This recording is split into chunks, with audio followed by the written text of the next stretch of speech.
Bom dia, tudo bem? A mensagem que Deus colocou para mim hoje, ela diz assim como exercitamos o corpo, devemos também exercitar o nosso espírito. Senhor, tende misericórdia de nós. Perdoa, Pai, todos os nossos pecados. Livra-nos de todo mal. Nos afasta de tudo aquilo que não vem de Ti. Nós agradecemos, Senhor, por mais esse dia, pelo alimento, pela palavra, pela presença. Aceita, Senhor, essa nossa oração, esse nosso louvor, pois nós Te amamos, bendizemos, adoramos. Somente Tu é o nosso Deus e em Ti confiamos.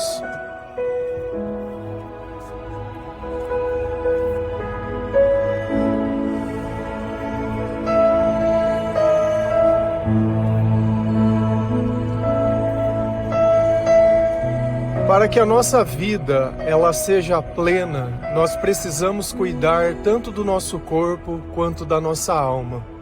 E existe algo que é factual.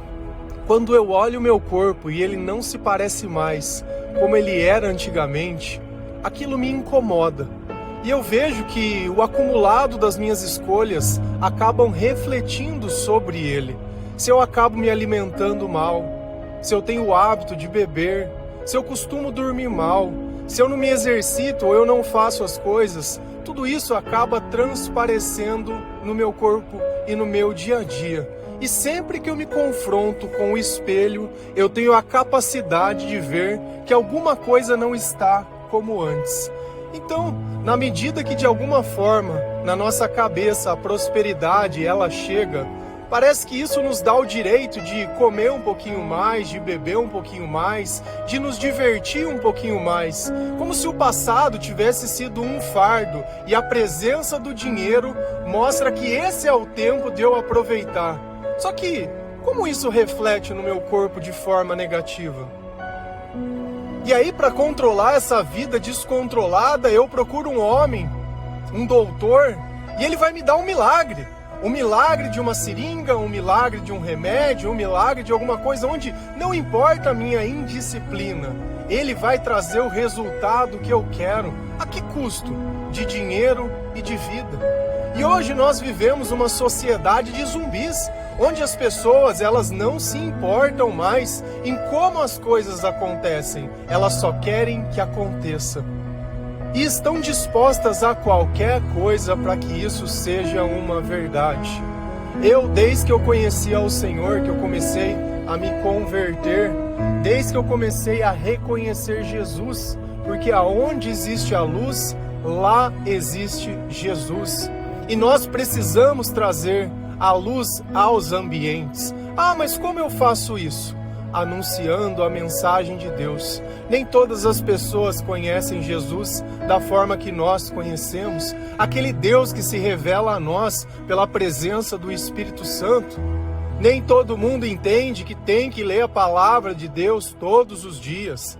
Nem todo mundo entende que existe essa vida que nós vivemos, que existe a felicidade longe das coisas materiais, que o amor não precisa ter dependência emocional, porque Deus é o amor. Que sabedoria só é dada pelo Espírito Santo e não adianta a pessoa querer se capacitar através de livros. A capacitação vem pelo Espírito. E é por isso que quando nós começamos a ler a Bíblia no começo, e se você for começar essa jornada hoje, começa em Mateus, Novo Testamento. Porque pela nossa razão e pelo nosso entendimento, as coisas que Deus diz são loucuras. Mas, para quando o Espírito Santo está com nós, ele começa a se revelar. E assim como nós olhamos o nosso corpo e vemos que ele está maltratado, porque nós não temos cuidado dele da forma correta, assim também quando nós começamos a ler a palavra de Deus, nós percebemos que a nossa alma também ela não está da forma que nós imaginamos. Diferente do nosso corpo, que está super alimentado, aqueles que vivem longe de Deus, deixa a alma morrer de fome. Então pessoas que têm isso, acabam tendo uma alma raquítica, sem força, sem vontade, sem esperança, sem fé, sem nada. E aqui vem uma questão importante. Quando nós aprendemos a equilibrar as duas coisas, todos aqueles hábitos que nós definimos como prazer, como necessidade. Porque se você acha que prosperidade é você beber no final de semana, você poder curtir o teu churrasquinho e fazer as coisas que você acredita, você vai chegar lá na frente e vai perceber que isso não trouxe nada para você, só afastou as pessoas. Que enquanto você bebia, tua família estava sendo destruída, os teus filhos estavam sendo criados pelo mundo, e o mundo jaz do maligno, e o diabo entrava na tua casa pelos aparelhos celulares, pelas conversas de computador. E nós que não vivemos ao lado de Jesus, nem vemos isso acontecer, porque quem pode enxergar no meio da escuridão? Então, quando nós começamos a aproximar de Deus, aqueles sentimentos ruins, aquela necessidade, ela deixa de existir. Então você não bebe porque Jesus proíbe beber, porque Ele não proíbe, Ele só diz, não se embriagueis, mas encheis do Espírito Santo. Então nós não bebemos porque nós não temos mais aquela necessidade, aquele fogo que nos consumia de buscar pornografia, de buscar sexualidade, ele já não existe mais. Aquela vontade de ficar drogado, chapado, de ficar acordado até tarde, de ficar buscando, de olhar as pessoas como se elas fossem um objeto. Então eu não olho as pessoas como se elas tivessem um coração e uma história, eu olho apenas um corpo ao qual eu consumo e jogo fora. Se não gosto, eu bloqueio, e é só isso. E é assim que nós consideramos que nós somos boas pessoas? Aonde será que nós vamos parar desse jeito? Se a gente vai lá em 1 Timóteo 4, versículos 6 a 8, a palavra do Senhor ela diz assim: se der esses conselhos aos irmãos na fé, você será um bom servo de Cristo Jesus, alimentando-se espiritualmente com as doutrinas da fé e com o verdadeiro ensinamento que você tem seguido.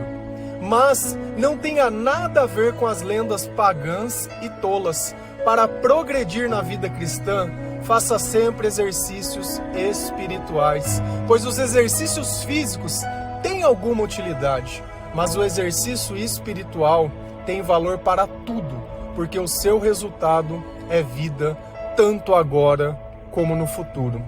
Então Paulo, ele está orientando Timóteo, para que Timóteo possa assumir o lugar dele, porque ele sabia que o seu chamado estava chegando ao fim. E aqui nós temos que entender o contexto. Paulo está dizendo que vão existir doutrinas de demônios, onde eles focam apenas em mostrar religiosidade, em criar regras e normas. E essas doutrinas de demônios proibiam que as pessoas se casassem e que se elas se alimentassem de certos tipos de animais. E Paulo estava dizendo, isso não vai levar a ninguém a lugar nenhum. E elas misturavam elementos do cristianismo com essas loucuras que eles inventavam. E hoje nós temos religiões cristãs que proíbem o casamento dos seus sacerdotes, mesmo que a palavra diga que o bispo deve ser casado, que ele tenha que ter filhos e ter uma família. Mas tudo bem. Também existem doutrinas que proíbem certos tipos de alimento em certos tipos de data. Não se pode comer carne agora. Assim também oferecem alimentos, como se fosse uma forma de devoção. Durante 40 dias não vou comer chocolate, não vou beber cerveja. Como se eu pudesse convencer a Deus, deixando de comer algo. Tudo que nós recebemos de Deus tem a graça de Deus. Então não é o problema o que são as coisas, mas a relação que eu tenho com as coisas. E se a gente acha que é cumprindo regras humanas e lendas que nós vamos chegar ao céu, nós estamos enganados. Porque é através do arrependimento, da palavra e de Jesus Cristo. Se der esses conselhos aos irmãos na fé, você será um bom servo de Deus, alimentando-se espiritualmente com a doutrina da fé e os verdadeiros ensinamentos que você tem seguido. Então, Paulo ele queria que Timóteo aconselhasse as pessoas baseado nos ensinamentos de Jesus Cristo. E é assim que nós somos um bom servo de Cristo. Não é levando as pessoas para a igreja, mas é dividindo o evangelho que nós vivemos no dia a dia. É dando uma Bíblia de presente para as pessoas, é encaminhando o devocional, é ouvindo e demonstrando através da palavra de Deus que aquele irmão precisa se corrigir e que o caminho é Jesus Cristo. Então é dessa forma que nós começamos a alimentar a nossa alma, alimentando-se espiritualmente com as doutrinas da fé e o verdadeiro ensinamento.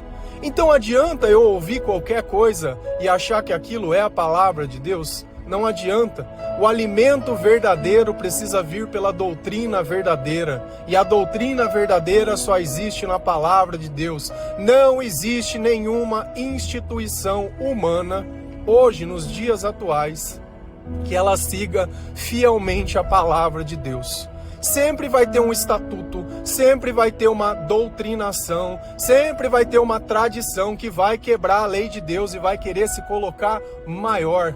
Então, ou eu olho o que Paulo dizia, que existiriam ensinamentos e doutrinas de demônios, porque elas iam contra a palavra de Deus, ou eu também deixo de condenar essas religiões daquela época, dizendo que isso era a tradição deles. Então, se Paulo condena, eu condeno. Se ele passa a mão, porque nos dias de hoje nós queremos relativizar as coisas. Eu quero dizer, não, isso é tradição oral, isso foi passado, isso foi feito. E não muda a vida dessas pessoas. Não muda nada. E aí, será que essa é a verdadeira fé? Será que essa é a verdadeira doutrina? Será que se nós nos convertermos a Deus, a nossa vida hoje será igual à velha vida? Se ela fosse igual, por que Jesus disse que nós seríamos novas criaturas? Por que ele diria que os planos dele são maiores e melhores que o nosso, se as mesmas coisas continuam acontecendo? Se eu não sinto paz dentro de mim? Se eu não sinto que Jesus ele vive a minha vida e que eu faço a vontade de Deus? Se eu vivo buscando só os meus prazeres e os meus interesses e as coisas desse mundo? A religião que Jesus propõe, ela é diferente, porque ela transforma a nossa vida de dentro para fora. Por quê? Porque nós nos alimentamos espiritualmente, como lendo a palavra de Deus. E Jesus nos disse, nem só de pão viverá o homem, mas de toda a palavra que procede da boca de Deus. Diz também que a erva seca, mas que a palavra de Deus ela vai permanecer para sempre. Mas não tenha nada a ver com as lendas pagãs e tolas. Então por que ele está citando isso? Porque essas pessoas, elas achavam que porque elas estavam se abstendo de comer alguns alimentos ou que elas não estavam casando, isso era um exercício espiritual, que isso iria preparar o corpo delas. É a mesma coisa que faz durante a quaresma. O que adianta ficar 40 dias sem fazer e depois volta a fazer pior? O que adianta esse tipo de religiosidade? O que adianta a pessoa ir lá fazer um jejum e chega na hora de fazer o que Deus ensina, faz o que ela quer? Então, não é falar que faz jejum, não é contar bolinha, não é fazer coisa, não é ir na igreja, não é nada. Nada dessas coisas podem salvar alguém. O que salva é Jesus e o que nós orientamos todos os dias, baseado no que Deus nos ensinou e naquilo que causa transformação sem buscar os nossos interesses. Mas a salvação de todas as pessoas é que a palavra que salva, porque é o próprio Cristo que vem até o nosso encontro. E nós sabemos que o Senhor está conosco, porque nós podemos sentir a paz, que excede todo o entendimento. Para progredir na vida cristã, faça sempre exercícios espirituais. Exercícios espirituais não são exercícios físicos. Você pode acordar às 4 da manhã para ficar contando bolinha. Isso é exercício físico. Você pode se abster de comer alguma coisa. Isso é exercício físico. Você vai lá fazer um jejum. Isso é exercício físico. Para nós crescermos espiritualmente, eu tenho que aprender a reconhecer o que é a luz e o que não é. Porque não adianta nada eu ficar ajoelhado no meio da escuridão, eu fazer jejum no meio da escuridão, eu continuar vivendo no meio da escuridão e no meio das trevas, sabendo que aquilo não satisfaz o meu coração, mas achando que aquilo vai estar salvo, porque eu estou no meio da escuridão e não como determinado tipo de alimento, eu estou no meio da escuridão, então eu não tenho necessidade de amar o próximo, porque eu não consigo ver o próximo. Quem é o próximo? Ninguém, não existe ninguém. Então no meio da escuridão eu só amo a mim mesmo, só amo aquilo que é meu, aquilo que eu posso tocar, porque eu não posso ver nada. O mundo cegou muita gente, e nós nascemos cegos, e nós somos pecadores, e enquanto nós não nos arrependemos, o mal ele continua em nós, porque aqueles que não são de Deus são do diabo. Pois os exercícios físicos têm alguma utilidade, mas os exercícios espirituais têm valor para tudo, porque o resultado é a vida, tanto agora como no futuro. E é muito bom nós podermos fazer exercícios. E eu aconselho todas as pessoas a fazerem exercícios físicos. Você precisa cuidar do teu corpo. E o nosso corpo ele vai se desgastando com o tempo. Isso não é por vaidade, é por saúde. Porque se você treina precisando tomar anabolizante, precisando sabotar o treino e fazendo as coisas para parecer maior, para parecer ser o que você não é, aí não dá certo. Então, além de treinar o nosso corpo, nós precisamos treinar o nosso espírito, lendo a palavra de Deus, ouvindo louvores, testemunhando, ouvindo a palavra de Deus, ouvindo o devocional, compartilhando, evangelizando. Tem muitas pessoas que trabalham ajudando a cuidar do corpo das pessoas. E essas pessoas, servas de Deus, ajudam também essas pessoas a cuidar da alma. E aí vira um combo completo. Porque se você fizer o exercício sem o domínio próprio, não adianta você se matar na academia e depois achar que você pode sair e comer porque você está pago. A disciplina não vem pela obsessão. Eu faço certo do jeito certo, que eu não vou desistir, não vou parar, eu não preciso ter pressa de chegar no resultado, porque quando eu chegar no primeiro, eu vou permanecer no primeiro. E é essa a promessa que Deus nos faz. A nossa corrida é para chegar em primeiro lugar. Se você sai correndo na frente de todo mundo, você não vai conseguir correr um quarteirão. Eu estava assistindo uma corrida no final de semana, e é muito engraçado, quando dá a largada, a pessoa saiu correndo na frente para ser filmado, mas saiu numa velocidade da luz. Deu um quarteirão, ninguém mais viu. Ninguém mais nem sabe quem é. Ele não terminou a corrida. E é assim quem muito fica preocupado em rotar a religiosidade, em rotular as coisas. Deus sabe o que você tem passado, Deus conhece as tuas batalhas. Deus valoriza muito mais aquele que ora em silêncio, por humildade, do que aquele que se exalta, querendo arrotar um evangelho que não vive. Se a gente continua, lá em 1 Coríntios 9, versículo 24 a 26, a palavra do Senhor ela diz assim: vocês sabem que numa corrida, embora todos os corredores tomem parte, somente um ganha o prêmio. Portanto, corram de tal maneira que ganhem o prêmio. Todo atleta que está treinando aguenta exercícios duros, porque quer receber uma coroa de folhas de louro. Uma coroa que, aliás, não dura muito.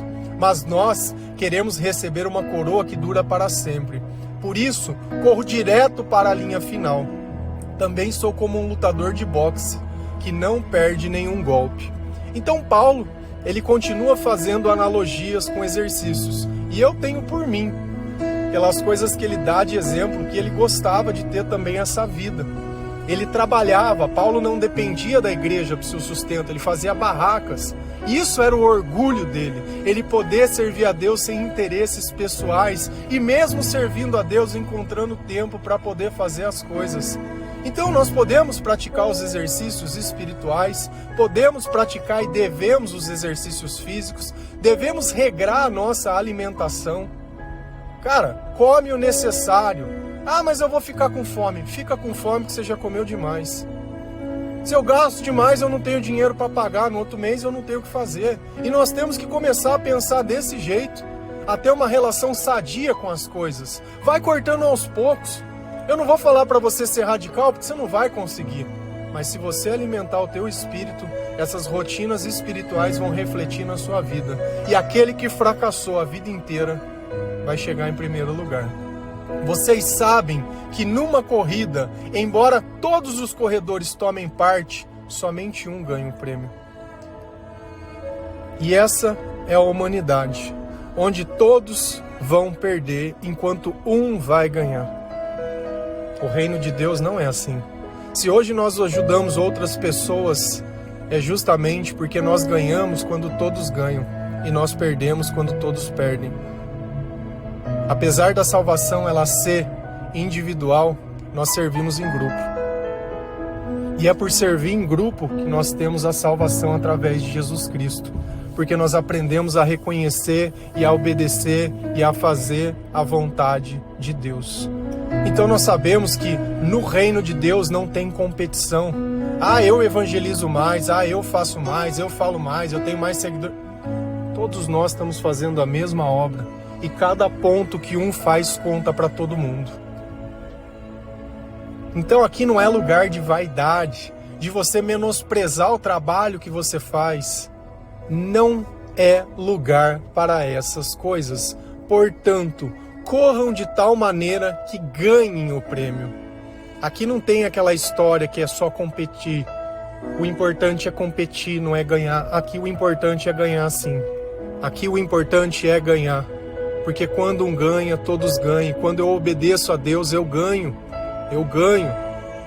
Ganho para minha vida, ganho para minha família, ganho para todos os lados que eu faço, em tudo que eu toco existe ganho. Então nós temos que querer ganhar o prêmio. Nós temos que falar, se eu te perguntar se você sente que você está salvo, sim, eu sinto. Eu creio em Jesus Cristo, eu sinto Jesus Cristo, eu vivo Jesus Cristo, eu me converti a Jesus Cristo, eu neguei a minha vida por Jesus Cristo. Pois hoje já não sou eu mais quem vive, mas Cristo vive em mim. E se hoje eu vivo é porque o Senhor me amou primeiro. E se hoje eu amo é porque eu tenho o amor que Ele me deu para dar.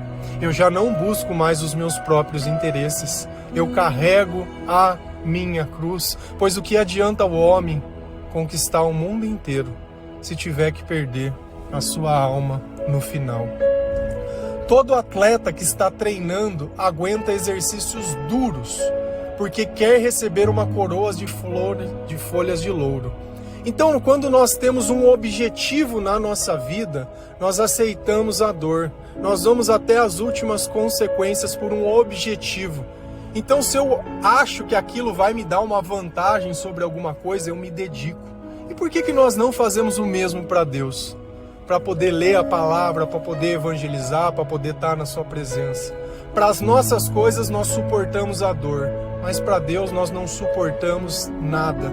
Na primeira dificuldade nós desistimos. Na primeira vez que Deus não fala o que eu quero ouvir, eu abandono o Senhor em qualquer canto, qualquer. Na primeira vez que Jesus acende a luz e eu vejo a podridão que eu vivo, eu prefiro sair de perto de Deus e viver na escuridão, porque eu não tinha aqueles tipos de problema. Por que aquela dito? Quanto mais oro, mais assombração aparece e se torna uma verdade. A assombração ela sempre esteve lá, mas como Jesus acendeu a luz, você começou a ver. E vai chegar um tempo que não vai existir mais nada dessas coisas. Quando nós vamos nos arrependemos e nos aproximando de Deus, essas coisas elas somem todas da nossa vida. Então nós estamos obcecados por uma coisa, que ele diz as folhas de louro, ou seria uma coroa, ou seria um troféu. E essas coisas, elas duram muito pouco tempo. Talvez seja a vaidade dos outros bater nas costas e dizer parabéns, você chegou em primeiro. Será que por trás essas pessoas estão dizendo isso? A que custo chegou em primeiro? Com doping? Tomando alguma coisa? Fazendo alguma coisa? Querendo sabotar as outras pessoas? Então o que isso demonstra? Não demonstra nada. Se quando entra dentro do teu quarto você não suporta o peso dos teus próprios sentimentos, que você precisa o tempo todo se mostrar maior que as outras pessoas, porque se sente pequeno demais. Enquanto Deus diz que todos nós somos iguais, você quer criar desigualdade entre ricos e pobres, gordos e magros, homens, mulheres e LGBTQ, YZ, sei lá, estrelinha, bolinha, ponto e vírgula, e seja lá o que for. Você acha que isso é de Deus? Você acha que eu defino uma pessoa por onde ela faz, entre aspas, ou sente o prazer dela? Se é pela boca, se é pelo ânus, e seja lá onde for, você acha que eu vou definir a vida que nós temos por isso? Você se define a isso? Até quando? Até quando não vai ter a sabedoria de entender? E eu não falo isso para te diminuir. Cara, fracasso você já tem. É só você se olhar no espelho. A minha vida era um fracasso e eu tenho a humildade de reconhecer que a minha vida é muito melhor desde que Jesus participa dela. A minha vida se tornou muito melhor desde que eu comecei a ler a palavra de Deus todos os dias, fazem 8 anos. Eu já estou terminando a 8ª vez, 2.400 e tantos dias. Eu li 1.300 dias a Bíblia para poder fazer um devocional todo dia. Eu estava me preparando e nem sabia. Deus está querendo te preparar para grandes coisas e você não obedece, e você não faz e fica aí reclamando que a tua vida não tem propósito. E enquanto isso, ao invés da tua alma estar crescendo e o teu espírito está crescendo, não, só cresce o teu corpo, só cresce a tua língua, só cresce a tua arrogância, só cresce o resto, enquanto os teus amigos diminuem. E aí, valeu a pena? Será que isso está valendo a pena? Mas nós queremos receber uma coroa que dura para sempre. Por isso corro direto para a linha final. Paulo, ele sabia qual era o objetivo dele. E nós sabemos qual é o nosso objetivo: agradar ao Senhor, adquirir sabedoria, obedecer ao Espírito Santo, ajudar outras pessoas, amar o próximo, amar a Deus sobre todas as coisas, de todo o nosso entendimento, todo o nosso coração, de toda a nossa força e de tudo que nós temos, oferecer para Deus o melhor, agradecer a Deus por tudo que nós temos, porque nós temos muito mais do que merecemos, porque nós não merecemos nada, nada. Nós traímos o Senhor todas as vezes que temos a oportunidade de viver os nossos sonhos. E Paulo sabia bem: eu quero correr, eu quero vencer. Também sou como um lutador de boxe que não perde nenhum golpe. É você não perder nenhuma oportunidade de se arrepender, de evangelizar, de falar a verdade. Quando eu tenho que estar em algum lugar, eu aproveito aquela oportunidade para o máximo, para evangelizar pessoas que não fazem parte do meu ciclo social, para dar a Bíblia para as pessoas, para testemunhar, para falar da minha vida. Eu não estou ali buscando um lanche, eu não estou ali participando de alguma coisa, eu não estou ali para nada, eu estou ali servindo ao Senhor. Então eu uso a minha vida como um propósito. Já que eu tenho que ir para algum lugar, eu vou para servir a Deus, e eu já vou pronto, e eu estou preparado. A palavra de Deus já está dentro de mim, e eu tenho um testemunho, e eu tenho um exemplo. Sou perfeito por causa disso? Não, sou um pecador e sou um lixo, e nunca vou deixar de ser. E tudo bem, porque ainda assim o Senhor me escolheu. E ainda assim, quando o Espírito Santo está comigo, eu estou santificado, graças ao sangue do Cordeiro. E é Ele quem transforma e muda as nossas vidas. E é no testemunho diário que nós percebemos o quanto Deus tem atuado nas nossas vidas. A sua vida, ela tem jeito sim. Esses sentimentos ruins, eles vão passar. Só que você precisa ler a palavra. Você precisa olhar nesse espelho e perceber que a tua alma, ela precisa ser alimentada, que você também precisa cuidar do teu corpo físico. Então é um combo perfeito. É exercitar o corpo e exercitar a alma e cuidar da alimentação. E você vai ver que toda essa compulsividade, toda essa ansiedade e todos esses sentimentos que te aceleram, eles vão passar. Eu nunca vi a presença do Espírito Santo não mudar isso, porque esses sentimentos são da ausência deles. Amém? Que o Senhor, Ele toque o seu coração, que essa mensagem ela te dê um direcionamento. Antes de você querer começar na academia, começa com a leitura da palavra. Começa se condicionando no Espírito Santo. Depois você começa. Não se preocupa com o suplemento, não se preocupa com a roupa, não se preocupa com nada. Se preocupa em começar a fazer e colocar metas. Todos os dias, a palavra. O exercício, tem dia que a gente precisa descansar. A alimentação, nem sempre excesso. Você não precisa aproveitar porque não vai te faltar nada. Para de te viver como se a vida fosse só hoje. Cuida do teu corpo a longo prazo. Testemunha do Senhor, se permite ser usado. Se Jesus te incomodar para falar, converse com as pessoas, mesmo que você não sinta capaz. Você tem muito mais poder do que você imagina quando Jesus está com você. Eu comecei a ser usado mesmo quando eu não era convertido, mas eu sempre obedeci a Deus. Amém? Que Deus abençoe cada um de vocês. Feliz a nação cujo Deus é o Senhor. Um bom dia.